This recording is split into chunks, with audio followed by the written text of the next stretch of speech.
नमस्कार दोस्तों, आज मैं आपको बैसाख प्रदोष व्रत की कथा सुनाने जा रही हूँ। प्रेम से बोलिए भोले भंडारी की जय हो। एक समय की बात है, एक नगर में एक ब्राह्मणी रहती थी।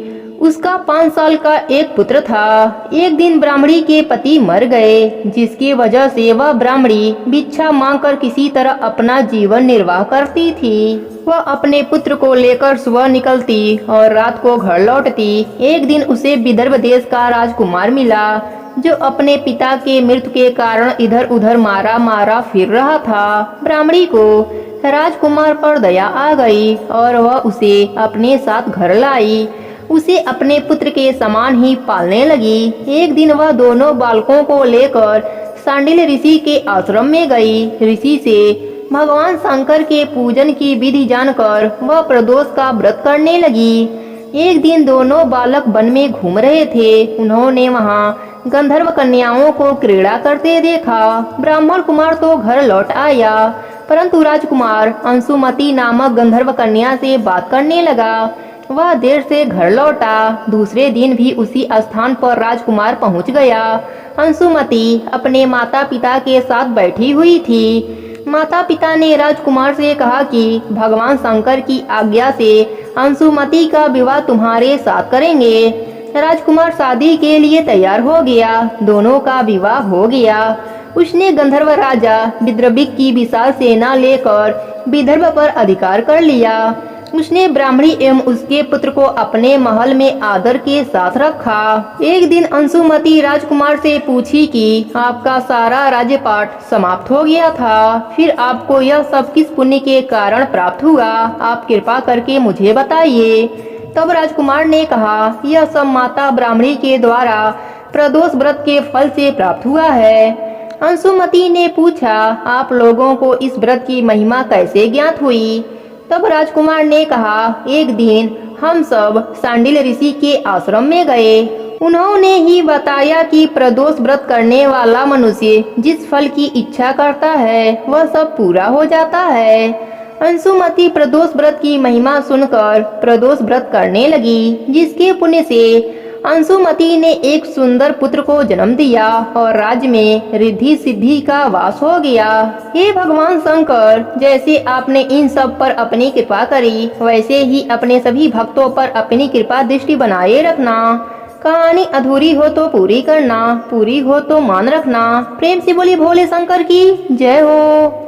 नारद जी ने एक बार भोलेनाथ की स्तुति कर पूछा, प्रभु आपको प्रसन्न करने के लिए सबसे उत्तम और सुलभ साधन क्या है? हे त्रिलोकीनाथ, आप तो निर्विकार और निष्काम हैं। आप सहज ही प्रसन्न हो जाते हैं। फिर भी मेरी जानने की इच्छा है कि आपको क्या प्रिय है। शिव जी बोले, नारद जी वैसे तो मुझे भक्त के भाव सबसे प्रिय हैं, फिर भी आपने पूछा है तो बताता हूँ। जल के साथ बेल का पत्ता मुझे बहुत प्रिय है। जो अखंड बेल पत्र मुझे श्रद्धा से अर्पित करते हैं, मैं उन्हें अपने लोक में स्थान देता हूँ। नारद जी भगवान शंकर और माता पार्वती को प्रणाम करके अपने लोक को चले गए। उनके जाने के बाद माता पार्वती ने शिव जी से पूछा, हे प्रभु मेरी यह जानने की बड़ी इच्छा है कि आपको बेलपत्र इतने प्रिय क्यों हैं? कृपा करके मेरी जिज्ञासा शांत करें। शिव जी बोले, हे शिवे, बिल्व के पत्ते मेरी जटा के समान हैं। उनका 3 पत्र यानी 3 पत्ते ऋग्वेद, यजुर्वेद और सामवेद है और शाखाएं समस्त शास्त्र का स्वरूप है। बेल वृक्ष को आप पृथ्वी का कल्प वृक्ष समझें, जो ब्रह्मा विष्णु शिव स्वरूप है। हे पार्वती, स्वयं माँ लक्ष्मी ने शैल पर्वत पर बिल्व वृक्ष रूप में जन्म लिया था। इस कारण भी बेल का वृक्ष मेरे लिए अति प्रिय है।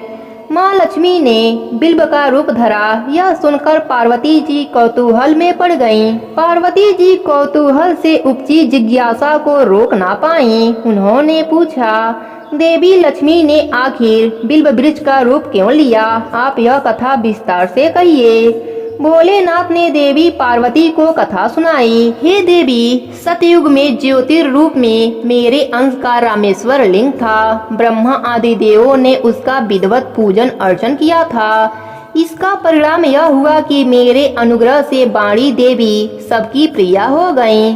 वह भगवान विष्णु को सतत प्रिय हो गईं। मेरे प्रभाव से भगवान केशव के मन में वाग्देवी के लिए जितनी प्रीति उपजी हुई वह स्वयं लक्ष्मी को नहीं भाई।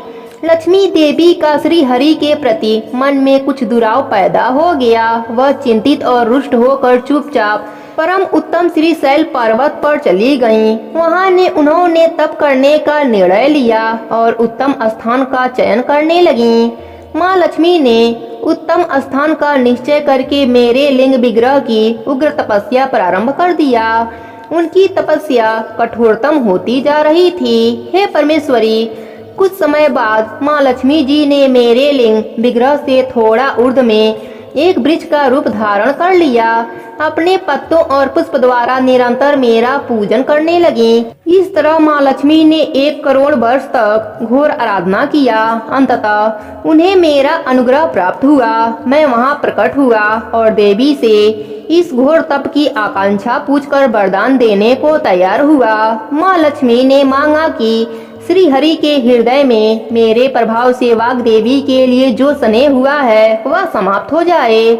शिव जी बोले, मैंने माँ लक्ष्मी को समझाया कि श्री हरि के हृदय में आपके अतिरिक्त किसी और के लिए कोई प्रेम नहीं है। वाग्देवी के प्रति उनका प्रेम नहीं अपितु श्रद्धा है।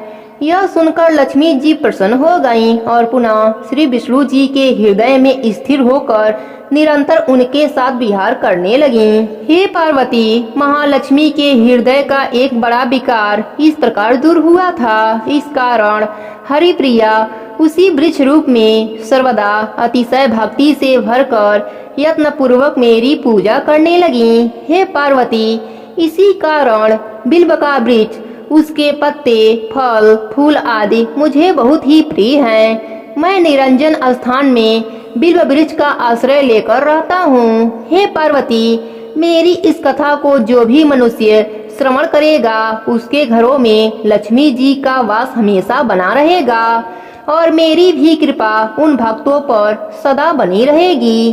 प्रेम से बोली भोलेनाथ की जय हो, पार्वती माता की जय हो, बैसाख मास की जय हो, माधव मास की जय हो।